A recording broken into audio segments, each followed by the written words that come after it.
Found out I was pregnant at 26, flat stomach, no symptoms. Dreamt of hurting my child years later. I'm exhausted and feel trapped. I, 26 years old, female, am incredibly weary of being a single mother. I never intended to become pregnant. My former partner asserted that he had undergone a vasectomy and claimed he had no desire for children, and I believed him. When I found out I was expecting, I had no symptoms and have always had irregular menstrual cycles, typically every 3 to 4 months. The only reason I discovered the pregnancy was due to experiencing incontinence, leading me to suspect I might be pre-diabetic. Upon visiting the clinic, I was informed of my pregnancy, and I fainted.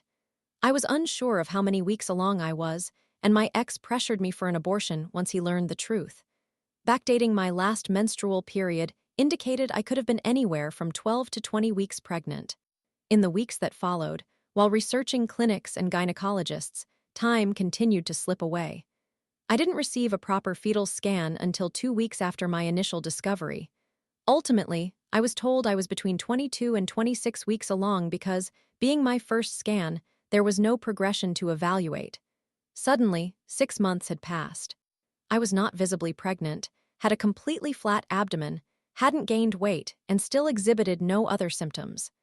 Naturally, my ex departed the moment he learned the news, leaving me in a suicidal state and feeling desperate to remove the fetus. I was fearful of harming myself, and the thought of lacking anyone to support me afterward, in terms of going to the hospital, not looking after my lifeless body, prevented me from acting on those thoughts. With limited options available, I began searching for adoption agencies. At the time, my 2 bosses were the only individuals who knew of my situation, as I required time off from work, and one expressed a great interest in adopting my child. His wife was infertile, and they had been trying to conceive for years. I navigated all the legal paperwork with their family and an agency, began arranging everything, but then I felt my baby kick, and I changed my mind. I chose to keep her. I decided that I would raise this child and provide her with the love and care that I felt I deserved myself. I was determined. My decision was resolute. Yet now 4 years have passed, and I am utterly drained. I suspect I have battled depression my entire life and have sought help from numerous therapists, attempting to obtain a diagnosis and medication, but they only wanted to engage in conversation without taking any action, leading me to suffer and deteriorate continually. I feel, no, I am completely on my own. I possess absolutely no support system, and any self-improvement I have accomplished has occurred independently of therapy. I have relied on YouTube, online articles, and meditation regarding radical change and managing anger. I have invested significant effort into improving myself, only to feel I regress at every opportunity. No one appears to genuinely care about me or my daughter, especially since the onset of the COVID-19 pandemic. We have consistently been on our own, as people seem entirely absorbed in their own lives and display no interest in others' struggles. Individuals merely use each other, and it is evident. My New Year's resolution this year was to forge new friendships. I did make some friends, but those relationships quickly fizzled out. I genuinely tried. I am not venting to assign blame. I have opened up my heart and been completely transparent about my intentions. I go out of my way to make plans and respect others' busy schedules while trying to build my own life, yet I continue to feel used and undervalued. I went out and made 3 new friends, believing we shared a real connection. However, when I revealed that I was healing from a breakup and wasn't ready to date again, after about 3 weeks of conversation, one friend initially seemed supportive, but then began exhibiting passive-aggressive behavior every time we met. I communicated that I had been upfront about my feelings and suggested they might not have been honest with themselves regarding their expectations, leading to a sincere apology and a promise to improve. Yet, to this day, I have not spoken to them in almost 4 weeks. Another friend has been inconsistent in communication and has canceled plans repeatedly. I expressed my desire to spend time together. They agreed, but then ghosted me for 4 days, later expressing frustration that we never hang out. I assure you, I have made every effort. I have only been able to form friendships with men, and despite clarifying that I am not seeking a romantic relationship, they all seem to pursue my attention for the wrong reasons. As for my most recent ex, I've been coming to recognize that he may, in fact, have been manipulating me all along. I invested 6 months in that relationship, giving my all, only to receive little in return. I prepared meals for him, crafted handmade gifts, was consistently the one making an effort, shared my deepest secrets and vulnerabilities, and provided him with ample space while expressing my need for increased effort. Yet, he never followed through with action, only empty words. I understand the implications of using never or always, but I can assure you that I have meticulously reviewed every single message exchanged between us and feel confident in asserting my truth. He has been stringing me along and using me for physical intimacy while I have extended numerous chances and altered my behavior to be more patient and understanding. I am the only one making sacrifices in this situation. I am utterly exhausted from being the one consistently engaged in my relationships, striving to be true to myself and straightforward about my intentions, only to be used and discarded as if I hold no value, despite knowing my worth and potential. I find myself feeling the need to tiptoe around people I genuinely believed I was close to, pretending that everything is fine, while others often tell me how strong I am and applauding my parenting skills without realizing they do not know me at all and offer no support. My daughter is the most incredible little girl I could have wished for. She is kind, gentle, generous to a fault, endearing, and would never intentionally hurt anyone.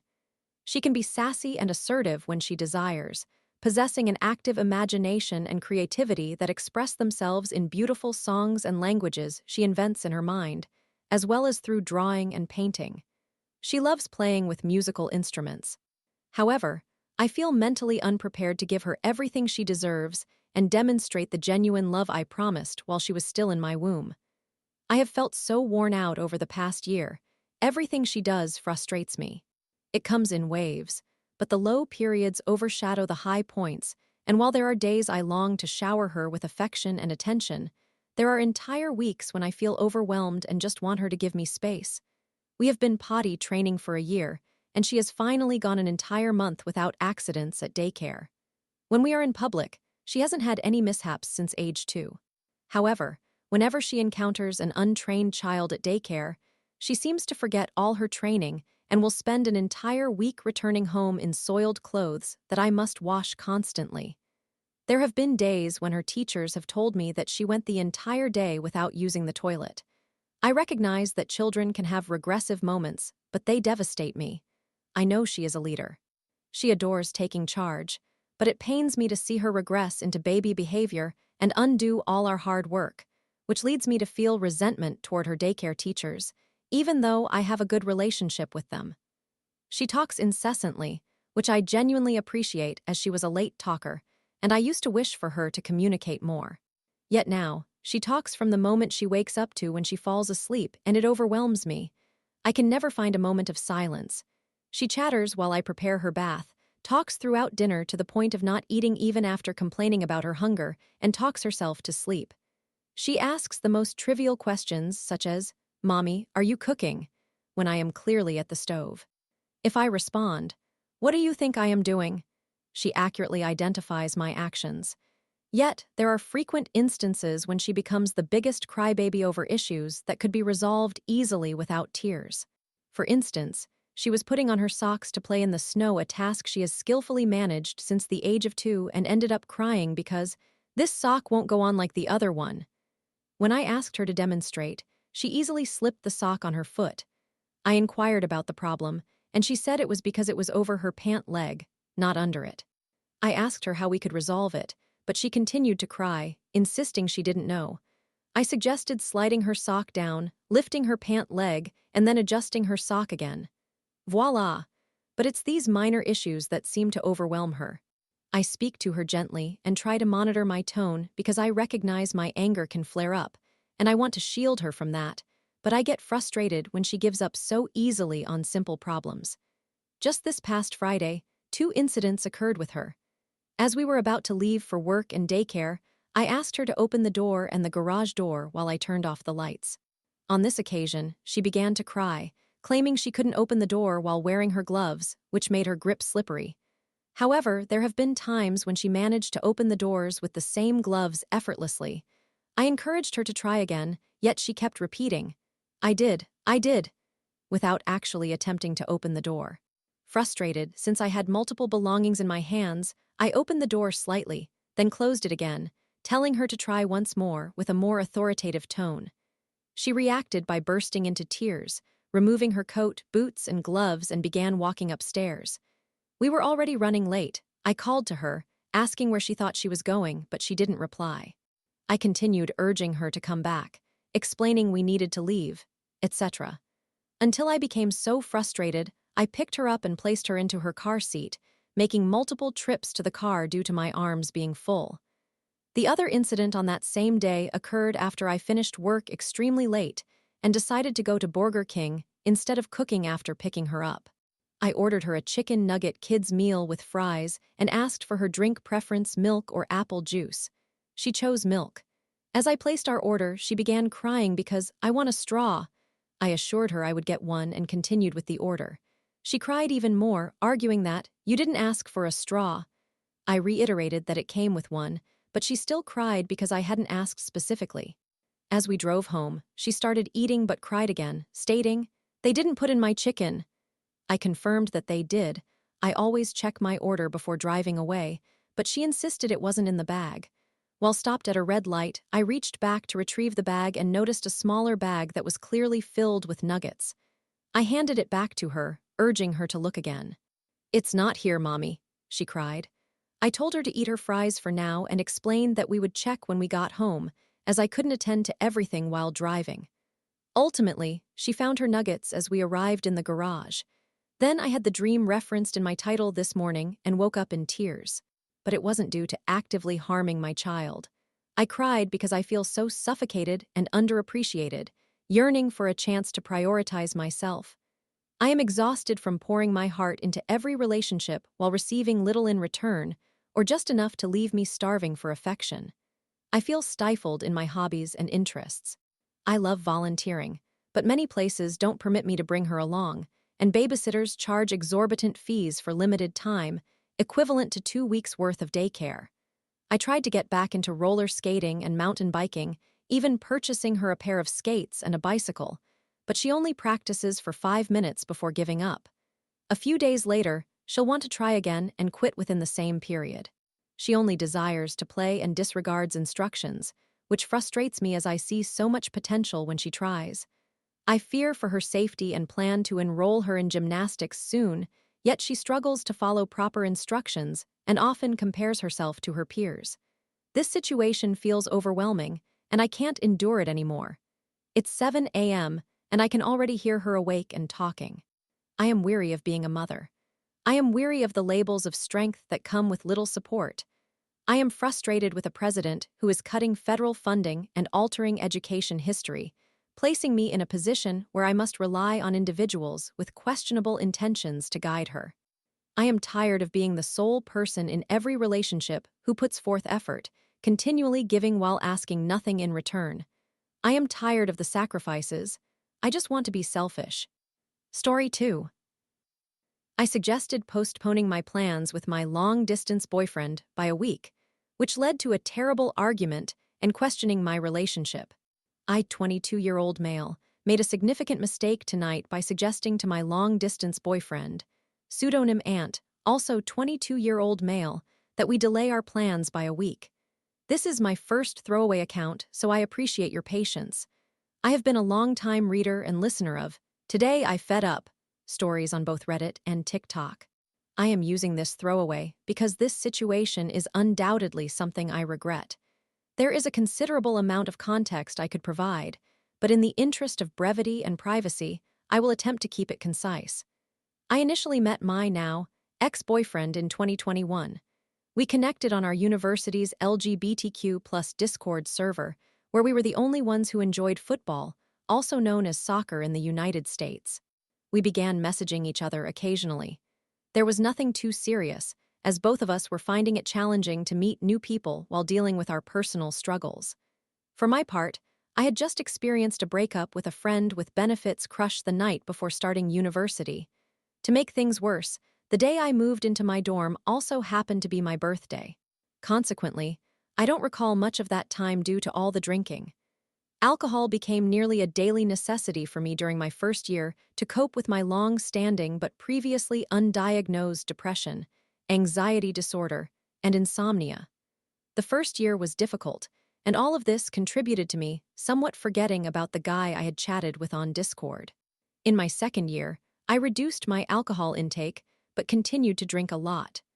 Although I was far less volatile than in my first year, as I was now living with a friend in a house, I was at least as miserable, having developed many harmful habits such as canceling commitments, skipping more classes than before, withdrawing from friends and Discord servers, and spending all day in bed.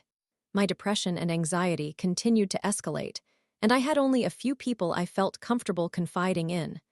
My housemate was involved in an emerging university society and regularly hosted events in our home. One day, out of the blue, the guy from the LGBTQ+ Discord reached out to me after a significant time apart, asking to catch up. He inquired if I was living with my housemate, mentioning that they had been invited to a social event and wondered if we could finally meet there. I was pleasantly surprised, as I had somewhat forgotten about him, but it appeared to be a great opportunity to reconnect. I think I was out during the day for some reason, or maybe I just can't recall anything, but I do remember our house being busy with this social gathering. There were probably around 15 people. I only knew about half of them. I recall stepping outside, where my housemate was grilling, and some chairs had been arranged in a circle. Sitting among them was my now ex. He looked good and was playing an acoustic guitar for those present. He glanced at me, and I remember being captivated by his music. I thought his voice was lovely and soft. He played the guitar with great care, only occasionally making small mistakes that he would quickly correct. I was thoroughly enchanted. I don't remember much more of that night, but I do recall meeting him and enjoying his company. About a week later, my housemate asked how I knew him and how well we were acquainted. He admitted he was interested in asking Ant out because he found him attractive. I felt a bit disheartened because I liked Ant and had contemplated doing the same, but I didn't voice much. I merely stated that I thought he was nice. My housemate mentioned turning it into a competition. I didn't agree with that, feeling it would be disrespectful to Ant. Eventually, my housemate attempted to ask him out, but one night he came to me looking sad and revealed that Ant was not interested. Apparently, Ant had mentioned that, "Your roommate is more my type." I had been speaking to Ant in the days leading to this, and we had planned to do something afterwards. Now, with a free night, Ant reached out to me regarding my housemate, explaining the situation from his perspective, perhaps suggesting we meet to discuss it. I can't recall the specifics, but am fairly confident there was a good reason for us to meet. Either my housemate encouraged it, or some other prompting. Nevertheless, we did meet. We grabbed drinks at a local bar, and due to my dwindling finances, decided to watch something at his apartment. In hindsight, this story appears to be progressively worse, but at that time, it didn't seem detrimental. I am quite oblivious when it comes to these matters. To sum it up, I ended up staying over at his place. We didn't engage in anything serious, but we did cuddle, and he confessed he had a crush on me. He stated that meeting me in person made him like me more. I reciprocated his feelings. He expressed gratitude towards my housemate but felt guilty about rejecting him, explaining he wasn't his type and they lacked common interests. Initially, my housemate was upset and refused to communicate with us, which was understandable. However, after about a week, he forgave me, embraced me, and thanked me. Of course, I extended my apologies as well. Fast forward a couple of weeks, and despite being in a relationship, I continued to struggle with my mental health. It escalated to the point where I was not eating, unable to sleep, lacking the energy to leave the house on most days, having difficulty concentrating, and unable to study. I was in one of the darkest places I have ever experienced. One sleepless night, I finally decided to seek help because I couldn't endure living like this for another day. The NHS 111 helpline advised me to consult a general practitioner as soon as possible. So first thing the next morning, I went. I was diagnosed with depression and an anxiety disorder and was prescribed antidepressants and sleeping pills. The next week improved significantly. It was the happiest I had felt in a long time. I spent a lot of time with my boyfriend, even going to the beach with his flatmates. He stayed over at mine frequently, and I really enjoyed going to bed with him at night, waking up with him in the morning, walking beside him, and doing everything together. My anxieties were nearly absent. However, after 1 week of treatment, I experienced a psychotic episode that left me pacing the lounge for an hour before sitting in the garden, smoking a cigarette, and repeating ocean, ocean, beach to myself. After about an hour and a half, my boyfriend woke my housemate, and they both encouraged me to take an extra sleeping tablet and go to bed. The following day, I felt terrible and despised that experience. I hope this illustrates how much I genuinely appreciated everything he had done for me, and I am fully aware that I treated him poorly in return. I left university not long after that. I ended up being unable to take the August re-exams due to adverse effects from the medication, leading to my departure from the course. We attempted a long-distance relationship for a while, but I continuously canceled trips, and in the end, the only time we saw each other over the summer was when he visited me for a few days. Eventually, one day when I overslept and missed my train to see him, he told me, "It's okay, but I think we should take a break from each other for a little while."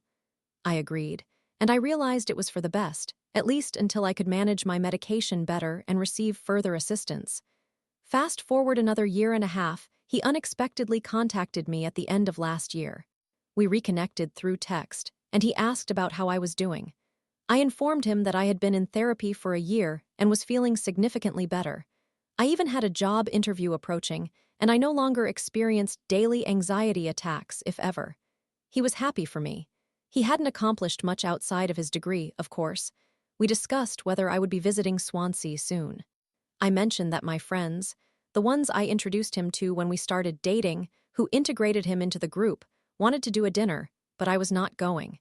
He persuaded me to come down, see everyone before Christmas since I hadn't in a while, and suggested I could stay at his place. I was initially hesitant but ultimately missed him. I missed hugging him, listening to him, and simply doing everything together. He was humorous, had many interests and hobbies, and we loved discussing football, trying new foods, and watching things side by side. Accordingly, despite my earlier apprehensions, I went. We got back together. That night, we mutually decided we had come far enough to give it another try. After the weekend, I returned home a day earlier than he anticipated to get a haircut for my interview. He understood but felt sad. We promised to text every day, which we managed to do until last weekend. However, I began to sense increased tension. I felt I was frequently misunderstanding his emotions or desires over text, struggling to keep in touch through phone calls, or forgetting to say goodnight on one occasion. Each minor mistake triggered feelings of overwhelming guilt. I despised feeling incompetent, yet I genuinely liked him. Nonetheless, I realized I was disappointing him. Last weekend, he had a particularly challenging day. He had lost a match serving as the goalkeeper. He mentioned needing to play the team again soon, and I stupidly commented, "Aren't you worried about getting thrashed again?" This deeply upset him. I meant to inquire, "Aren't you worried about losing again shortly after?" Which hardly made it better. I also kept asking about upcoming matches in an attempt to distract him from his defeat. He did not appreciate my inquiries and felt stressed. I was incredibly naive. I wish I could blame my sleeping pills, but that is no justification. I failed to assess his feelings, and he requested some distance. The following day, I did not message him because I thought that was giving him space. However, he said I should have informed him about my intentions, and again I acknowledged that I should have. I don't understand why I didn't consider that. Well, we reconciled the day after, but everything still felt distant. He typically enjoyed texting me, yet suddenly I found myself initiating most conversations. He was not asking about calls, probably due to my ineptitude in agreeing to them. At times, he would go hours without responding, which had never occurred before. This ultimately led to tonight. I remembered that my closest, and arguably best, friend's birthday was approaching, a date I had entirely overlooked. They had also invited some mutual friends whom I hadn't seen in years. The conflict. That was the same weekend I had intended to visit my boyfriend. I spent the following days contemplating my options. I felt capable of discussing the issue with my boyfriend, proposing that we reschedule our plans for the next weekend, while asserting that I would buy the ticket now and even arrive earlier so we could spend more time together. I wasn't determined to attend the birthday gathering, but if I could, I wanted to avoid missing either event. This suggestion did not go over well. He became very upset, and we experienced what was honestly our worst argument to date. Ultimately, he told me not to bother and suggested I take time to consider whether long distance was right for us. The reality is, this situation has clearly gone awry. I struggle to understand him. I struggle to communicate. I struggle with the basic principles of what I should be doing or knowing the appropriate course of action. My immediate thought was, how do I win him back? But now I've realized that I don't care about that anymore. I don't deserve him. He offered me 2 opportunities. He granted me leeway. He displayed enormous patience. He was not assessing my every action as I once perceived. Rather, that was my mind chastising me for my perceived shortcomings, leading to more mistakes on my part. I genuinely love him and do not wish to cause him any further pain. I do not plan on pursuing this matter, aside from documenting my thoughts and providing him with a response to his inquiry. I had my chance, and I squandered it. He deserves someone who can genuinely appreciate his love, someone he feels a stronger connection with, and whose partner feels they should always be a priority. I am not seeking validation. I understand this is my fault. I suppose I am looking for advice, reactions, or anything, really. I informed him that regardless of what transpires, I will not be attending the birthday gathering. Summary: I canceled my plans to see my long-distance boyfriend, which turned out to be the final mistake in a series of ongoing errors on my part, and I am at a loss for how to address my now clear issues.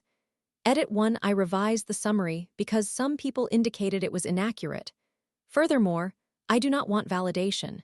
I needed to document this somewhere to process my emotions and experiences. I suppose I am sharing this to assess how severe the situation is, whether anyone has had similar experiences as either the victim or the perpetrator. Contrary to popular belief, I am not seeking to spread harm. I simply struggle with communication, organization, and likely possess a lack of common sense or sufficient relationship experience.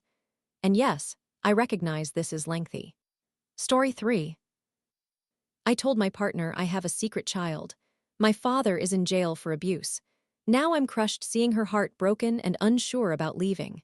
During my childhood, my father had an affair with my mother's best friend while she was expecting my younger sister, who is 9 years my junior. After my father's indiscretions were revealed, my mother and I relocated to government housing, and I would spend weekends at my father's place. During those visits, he would often take me to his mistress' home for meals and occasional overnight stays. A year later, he moved to another province for work in the oil fields, promising a lucrative paycheck. He insisted on regular phone calls to maintain what he described as a relationship. I was just 9 years old. After relocating, he frequently contacted my sister and me, attempting to re-establish connections with a manipulative tone. At the age of 20, I began traveling. When I turned 25, I found myself in Australia, where I had a brief encounter with a woman, a 23-year-old I met on Hinge. As my trip was nearing its conclusion, I had already purchased a flight back to Canada. My father had returned to Ontario, where my sister and I had been raised. He would send me messages every few weeks, proposing a delivery business we could launch together. He wanted to reconnect and offered to finance the venture entirely, suggesting that I would simply be his partner. Given I was returning to Canada without any solid plans, I agreed. Upon my return, I stayed with him in a rented basement unit alongside his new wife and stepdaughter.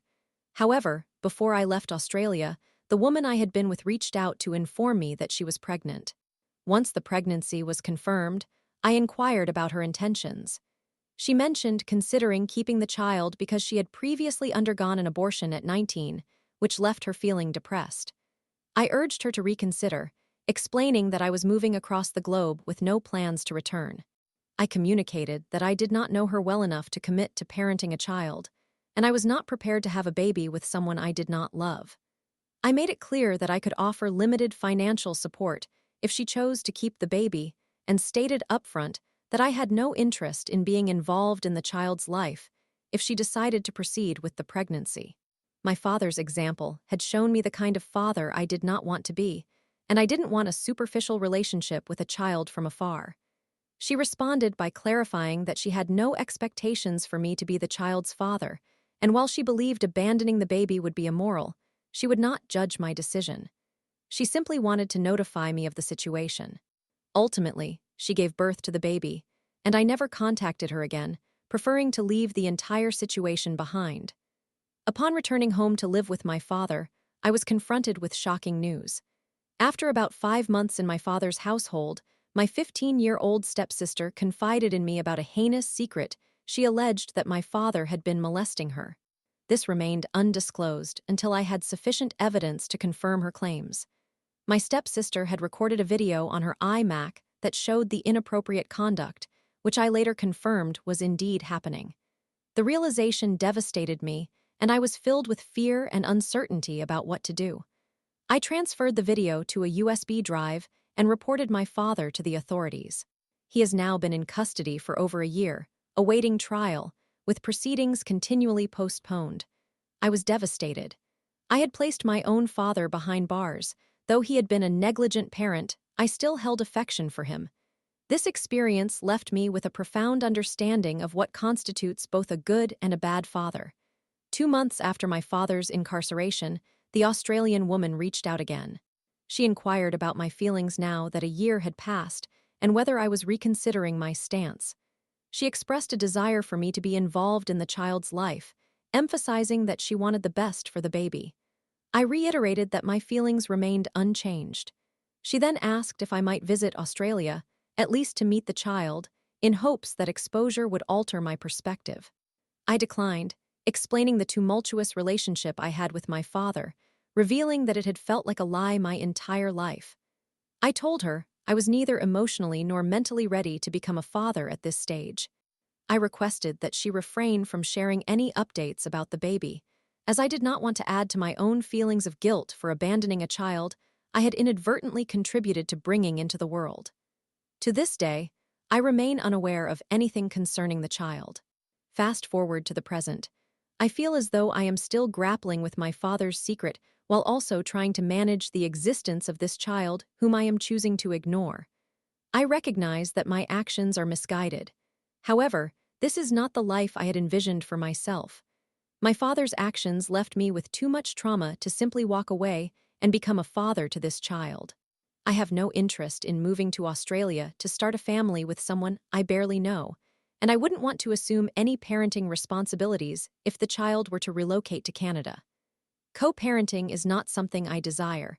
I yearn for the love and support within a family structure that I lacked growing up. I have initiated a relationship with a new partner, a 29-year-old woman, with whom I have formed a strong bond. Although it is long distance, she recently graduated with a master's degree and is in the job application process, uncertain of where she may end up. We have been together for 11 months. Initially, I kept my past struggles private, as they are both painful and challenging to share with someone new. At the 6-month mark, I disclosed my father's issues, but omitted any mention of the child. I felt ashamed about both situations. I convinced myself that should she secure a job in the same city, I would reveal the existence of the child before potentially relocating to be closer to her. Conversely, if she were to move farther away or out of the country, I told myself we would have shared a beautiful year together and parted ways. It was a lot to disclose to someone with whom I was attempting to build a future. However, I acknowledge that I should have been honest from the beginning. In December 2024, the Australian woman contacted me again, stating that she was no longer receiving expected support from her family and was struggling to raise the child alone. She requested financial assistance. Since my father's arrest, I have attempted to keep the delivery business running, but I am currently facing financial difficulties. I have not been wise with my finances, and I had not planned for a child support fund as I had never anticipated this responsibility. I communicated to her that I was unable to provide significant financial aid. We reached an agreement where I would send her $100 monthly for a few months to assess the situation.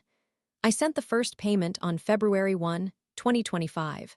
Once I made the payment, a realization struck me that I was now entangled in this situation for the long term, necessitating a conversation with my partner. When she visited this weekend, I disclosed everything. She was heartbroken. I feel like the worst person for putting her through this anguish. I know I should have told her sooner, but I was grappling with my own pains surrounding my father and the pressure from the woman in Australia. I never wanted any of this, and now I have shattered my partner's trust. The woman I had envisioned starting a healthy, happy family with now sees me differently. I cannot ask her to forgive me, forget my mistakes, or accept my previous life. I understand how much hurt this situation causes her.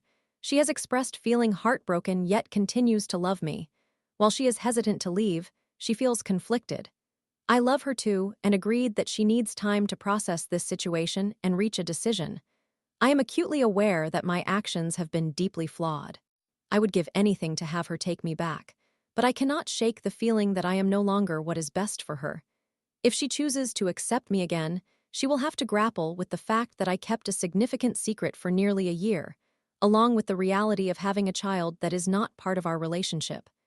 I worry that staying with me has tainted her vision for the future.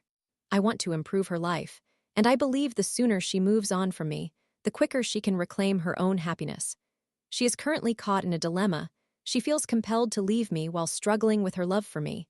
I do not want to inflict any more pain than I have already caused. I am depressed over what I have done, living with the burdens of a secret child and my father's turmoil. Should I walk away? I only desire the best for her and do not wish for my troubled life to spill over into hers. Is it worth sacrificing my feelings to protect her from further hurt?